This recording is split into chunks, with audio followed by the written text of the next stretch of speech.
Hello दोस्तों, मेरा नाम साहिल अहमद है। जैसा कि मेरा चैनल है जिसका नाम साहिल एकेडमी है। दोस्तों, आज हम आरपीएफ पे बात करने वाले हैं। जैसा कि आप लोग जानते हैं, आप लोग आरपीएफ का फार्म भी भर दिए होंगे, जो कि आरपीएफ रेलवे प्रोटेक्शन फोर्स को कहा जाता है, जिसमें कांस्टेबल और एसआई के पदों पर भर्ती आया है। इसमें करेक्शन डेट और फार्म भरना, पेमेंट करना, आप लोगों का सब कुछ हो गया है। इससे पहले बहुत सारे यूट्यूबर आप लोगों को सिलेबस, एग्ज़ाम पैटर्न, बहुत सारी चीज़ें आपको बता चुके होंगे। बट मैं आज इन सब टॉपिकों पे बात करने वाला नहीं हूँ। मैं स्पेशली उस टॉपिक पे बात करने वाला हूँ जिससे आपकी सिलेक्शन हो सके। सबसे पहले आप लोग ये जानिए कि आप लोग बनना क्यों चाहते हैं, आप लोगों का ड्रीम है कि नहीं है। अगर आपका ड्रीम है तभी उस पर फोकस करिए और शिद्दत से पढ़ाई करिए। दूसरी बात, आपका जो एग्ज़ाम है वो जुलाई मंथ में होने वाला है, या फिर जुलाई अगस्त तक हो सकता है आपका एग्ज़ाम। और सबसे इम्पोर्टेंट चीज़ है कि हम लोग अगर किसी चीज़ की तैयारी करें तो उसका पूरा नॉलेज रहना चाहिए। यहाँ पे नॉलेज का मतलब ये नहीं कि आपको सिलेबस का नॉलेज हो या फिर एग्ज़ाम पैटर्न का नॉलेज हो। मेरे कहने का ये मतलब है कि आपको जो प्रोफाइल पता होना चाहिए। सबसे पहले आपको आरपीएफ की दो खूबी बताता हूँ। जैसे आरपीएफ पुलिस में आप होते हैं सेलेक्ट, एसआई या कांस्टेबल दोनों के लिए। सबसे पहले कि आपकी ड्यूटी टाइम जो रहेगा वो सिर्फ 8 घंटे रहेगा, पहला बेनिफिट। दूसरा बेनिफिट आप लोगों का ये है कि आपको साल में 13 महीने की सैलरी मिलेगी।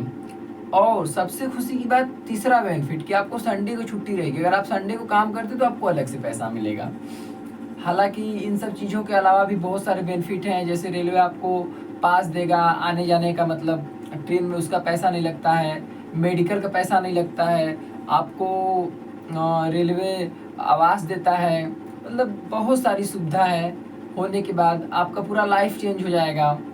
तो सबसे पहले हम लोग चलिए आइए समझते हैं सिलेक्शन प्रोसेस को। यहाँ पे देखिए आप लोग दोस्तों, आरपीएफ, एसआई कांस्टेबल, इसका सबसे पहले कंप्यूटर बेस्ड टेस्ट होगा जिसको सीबीटी कहते हैं। आपका जो एग्ज़ाम होगा वह कंप्यूटर पे होगा। तो इसमें जो प्रश्न आएगा वो बहुविकल्पी होगा, सिर्फ ऑप्शन आपको लगाना होगा। कंप्यूटर पे जाना है, टिक लगाना है। अब ये आप लोग मत सोच लीजिएगा कि हमको कंप्यूटर चलाने नहीं आता है, ये ऐसा कुछ नहीं है। आपको बस माउस पकड़ना है, आप टिक कर लीजिएगा। आपको कंप्यूटर कभी आप ज़िंदगी में खोले भी नहीं होंगे, फिर भी आप एग्ज़ाम दे लीजिएगा। तो इससे कुछ नहीं घबराना है आप लोगों को। आइए आगे देखते हैं। उसके बाद आपका फिजिकल होगा, मेडिकल होगा, डॉक्यूमेंट्स वेरिफिकेशन होगा। हाँ, यहाँ पे एक चीज़ आप लोग जान जाइए, जो आप लोगों का मेरिट बनेगा वो फिजिकल पे नहीं बनेगा। मेरिट आपका जो बनेगा सीबीटी पे बनेगा, यानी कंप्यूटर बेस्ड टेस्ट जो आपका एग्ज़ाम होगा उसी पे आपका मेरिट बनेगा। तो आप लोग का जो मेरिट बनेगा वो इसी के सिलेबस पे मेरिट बनेगा। हालांकि हम आगे चल के आपको सिलेबस भी बताएंगे। तो हालांकि इस वीडियो में मैं रनिंग आपको नहीं बताने वाला हूँ कि रनिंग क्या है, चेस्ट हाइट, क्योंकि आप लोगों ने फार्म भर दिया है, फिलअप कर दिया है। इन सब चीज़ों में आप टाइम वेस्ट मत करिएगा। ये नहीं कि हम रनिंग के लिए जा रहे हैं, इसकी वजह से कुछ नहीं। सिर्फ और सिर्फ आपको अपने सब्जेक्ट पे फोकस करना है और आपको पहले पीटी निकालना है, उसके बाद ही ना फिजिकल होगा। तो सबसे पहले आप लोग ये समझिए कि हमको पहले रिटन टेस्ट का एग्जाम निकालना है। ठीक है, आइए हम लोग आगे बात करते हैं। पहले आप लोगों का सीबीटी होगा, फिर फिजिकल होगा, फिर मेडिकल होगा, फिर डॉक्यूमेंट्स वेरिफिकेशन होगा। अगर हम लोग ओवरऑल देखें तो सबसे कठिन अगर इसमें कोई है तो सीबीटी टेस्ट, जो का मेन जो होता है रिटन टेस्ट ही होता है। यानी कि रिटन टेस्ट जिसको कि सीबीटी बोलते हैं, कंप्यूटर बेस्ड टाइम टेस्ट। तो यही जो दोस्त है आप लोगों का मेन है। तो इसमें सिलेबस होता है, इसको 3 पार्टों में बांटा गया है, जैसे कि मैथ, रीजनिंग, जीके, जीएस। तो पहले आइए इसके एक बार सिलेबस को समझ लेते हैं क्या है। जैसे कि आप लोग यहाँ पे देख सकते हैं 120 क्वेश्चंस, 120 मार्क, यानी एक क्वेश्चंस 1 नंबर का रहेगा आप लोगों का।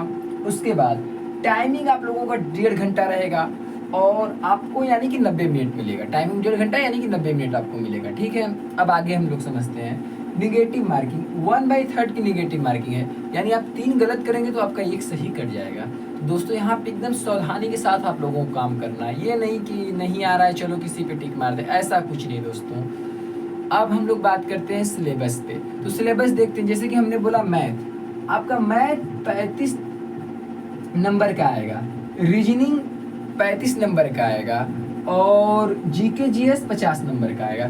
तो दोस्तों मैथ रीजनिंग जो है आपका स्कोरिंग सब्जेक्ट है, आप लोग 1 महीने पहले ही अपना मैथ रीजनिंग ख़त्म कर लीजिएगा अगर आप लोग सिलेक्शन चाहते हैं तो, वरना फिर आप लोग जैसे तैयारी कर रहे हो वैसे करिए, मुझे कोई फ़र्क नहीं पड़ता। उसके बाद 50 क्वेश्चन जीके जीएस का आता है, तो आप लोग अच्छे से तैयारी करिए। स्टैटिक जीके आप लोगों का सही रहना चाहिए, और करंट अफेयर्स आपको कम से कम 1.5 साल का करंट अफेयर्स आप लोग रिवाइज करके जाइएगा। और हाँ दोस्तों, अब बात करते हैं एग्जाम में कुछ बेनिफिट का, जो कि बेस्ट टिप्स होता है। सबसे पहले आप लोग मॉक टेस्ट लगाइएगा। मॉक टेस्ट यानी कि आप जब सो कर उठ रहे तब एक मॉक टेस्ट और सोते टाइम एक मॉक टेस्ट, 2 मॉक टेस्ट आपको पर डे लगाना ही है। और लगाने के बाद ये नहीं कि लगाकर छोड़ दिए, उसको एनालाइज करना है कि हम कितना नंबर ला रहे हैं। कुछ लोग होते हैं फार्म भर दिए, अब एग्जाम में जाकर बैठेंगे और देंगे कि मेरा कितना नंबर आ रहा है, तो उनका कभी सिलेक्शन नहीं होता है, ना जीवन में कभी हो सकता है। तो आप लोग डेली मॉक टेस्ट लगाइए और देखिए आप लोग कितने पानी में हैं। एग्जाम देने की क्या जरूरत है, आप पर डे अपने आप को एनालाइज करिए और इंक्रीज करिए। ये नहीं कि आपका नंबर कम आ रहा, तो हताश मत होइए। और हाँ दूसरी बात, आप मेरे चैनल पे जाइए साहिल एकेडमी पे, वहाँ पे आप लोगों को सिलेबस मिल जाएगा कि मैथ में किस टॉपिक को पढ़ना है, रीजनिंग में किस टॉपिक को पढ़ना है, जीके जीएस में। हालांकि आप लोगों के पास सिलेबस होगा, अगर आप लोगों के पास सिलेबस है भी तो एक एक टॉपिक पढ़िए। मतलब अगर आरपीएफ में कोई भी टॉपिक हो उसको छोड़ना नहीं है, एकदम अच्छे से अच्छे पढ़ना है। और दूसरी बात, जैसे कि आप लोगों ने परसेंटेज खत्म कर लिया, तो परसेंटेज का आपको कितना भी डिफिकल्ट क्वेश्चन दीजिए, कितना भी कठिन दे, लेकिन आपको आना ही चाहिए। जैसे रीजनिंग हो गया, रीजनिंग में ब्लड रिलेशन हो गया, अब ब्लड रिलेशन का कितना भी कठिन क्वेश्चन दे, लेकिन आपको आना ही चाहिए। पासा का जितना भी कठिन क्वेश्चन दे, मगर आपको आना ही चाहिए। तो इस तरह से आप लोग तैयारी करिए। आप लोगों का मॉक टेस्ट हो गया, आप लोगों का एक टॉपिक भी नहीं छूटा और सिलेबस भी कंप्लीट हो गया। अब हम लोग बात करते हैं चौथे नंबर पे। चौथा नंबर ये है कि आप लोगों को प्रीवियस ईयर्स 20 साल का पेपर हल करना है। यानी जितना आरपीएफ का कांस्टेबल का एग्जाम हुआ है उसको अच्छे से पेपर हल करिए। और आरपीएफ का ही नहीं, जैसे टीसी का हो गया, स्टेशन मास्टर का हो गया, आप लोग सब कुछ हल करके जाइएगा। यानी आज से अगर आप लोग पढ़ रहे होंगे तो भी, नहीं पढ़े तो भी, आपको 12 घंटे खुद को देना है। अगर हालांकि आप लोग काम वाम कर रहे हैं, बिजी हैं, सबका मतलब लाइफ एक जैसा नहीं होता है, फिर भी आपको 8 घंटा देना है। 8 घंटा देना ही है, इसके सिवा आपका काम नहीं चलने वाला है। अब हम लोग जब इतना सब कुछ जान लिए तो थोड़ा सा जो प्रोफाइल सुन लीजिए। इसमें आप लोगों को 13 महीने की सैलरी मिलती है, पहला बेनिफिट। दूसरा बेनिफिट, हर पुलिस विभाग में आपको 12 घंटा काम करना होता है, इसमें सिर्फ 8 घंटा काम करना होता है। मैं एसआई कांस्टेबल दोनों का बता रहा हूँ। उसके बाद आप लोगों की जो सैलरी है कांस्टेबल और एसआई की सैलरी आप लोगों की 60,000 है, और कांस्टेबल की सैलरी आप लोगों का 45,000 है। सोचिए दोस्तों, इतनी अच्छी सैलरी मिल रही है। आप अभी तक बेरोजगार है, लेकिन आपका जिस दिन सिलेक्शन होगा उसी मंथ से इन हैंड सैलरी आपको 60,000 और 45,000 मिलने लगेगी। तो इसलिए आप लोग अच्छे से तैयारी करिए और बेस्ट ऑफ लक।